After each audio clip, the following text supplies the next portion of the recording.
ബഹുമാനപ്പെട്ട ശംസുൽ ഉലമ ഇ.കെ. ഉസ്താദ്, അല്ലാഹുവേ അവിടുത്തെ ദറജ ഉയർത്തി കൊടുക്കണം റഹ്മാനെ. തുല്യതയില്ലാത്ത കേരളം കണ്ട പണ്ഡിതനാണ് ശംസുൽ ഉലമ ഇ.കെ. ഉസ്താദ്. ഒരിക്കൽ UAE-യിലേക്ക് വിസിറ്റിംഗിന് ചെന്നു ശംസുൽ ഉലമ.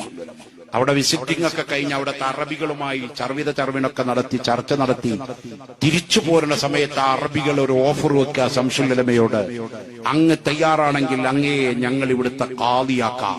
നമ്മുടെ ഇവിടുത്തെ മഹല്ല് ഖാദി പോലെയല്ല, ദുബായിലെ ഖാദി എന്ന് പറഞ്ഞാൽ കോടതിയിലെ ഖാദിയാ, ഇവിടുത്തെ ചീഫ് ജസ്റ്റിസാണ്, ഇവിടുത്തെ ജഡ്ജിയാണ്. ആ ജഡ്ജിയാക്കാൻ ഞങ്ങൾ അവിടെ, അങ്ങ് തയ്യാറാണോ?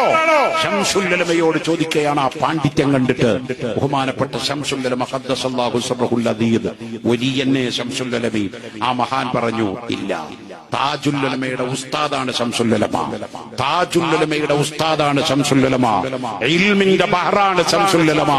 ഇൽമു കൊണ്ട് അവിടത്തേക്ക് അടുക്കാൻ അക്കാലഘട്ടത്തിലും ഇക്കാലഘട്ടത്തിലോ പിന്നീട് ഒരു പണ്ഡിതന്മാര് വളർന്നു വന്നിട്ടുണ്ടോ എന്ന് സംശയിക്കേണ്ടിയിരുന്ന വ്യക്തിയാണ് ബഹുമാനപ്പെട്ട ശംസുൽ ഉലമ. അവരാരും മോശക്കാരല്ല കേട്ടോ. സംഘടനാപരമായ ചില അഭിപ്രായ വ്യത്യാസങ്ങൾ ചിലപ്പോൾ ഉണ്ടായിട്ടുണ്ടാവും. അതുകൊണ്ട് ഖൈറുണ്ടായി. ഒരു പള്ളി ഉണ്ടാകാൻ കൂടി പറ്റാത്തോട്ട് 2 പള്ളി നമ്മൾ ഉഷാറായി നടത്തണം. ഒരു മദ്രസ കൂടി നടത്താൻ കഴിയില്ലാത്തോട്ട് 2 മദ്രസയും ഉഷാറായി നമ്മൾ നടത്തണോ. രണ്ടും സുന്നത്ത് ജമാഅത്തിന് അഭിമാനമാണ്. അതുകൊണ്ട് സംഘടനയുടെ പേര് പറഞ്ഞ് നമ്മളാരും നാട്ടിൽ കുഴപ്പമോ തർക്കമൊന്നും ഉണ്ടാക്കരുത്. എന്തെങ്കിലുമൊക്കെ ഉണ്ടെങ്കിൽ പറഞ്ഞ് മസ്ലഹത്താക്കണം. സുന്നികൾ ഒരൊറ്റക്കെട്ട. ഇപ്പൊ നിങ്ങൾ കണ്ടില്ലേ, സമസ്ത കേരള ജംഇയ്യത്തുൽ ഉലമയുടെ പ്രസിഡന്റ് സയ്യിദുൽ ഉലമ ജിഫ്രി മുത്തുക്കോയ തങ്ങളാണ്.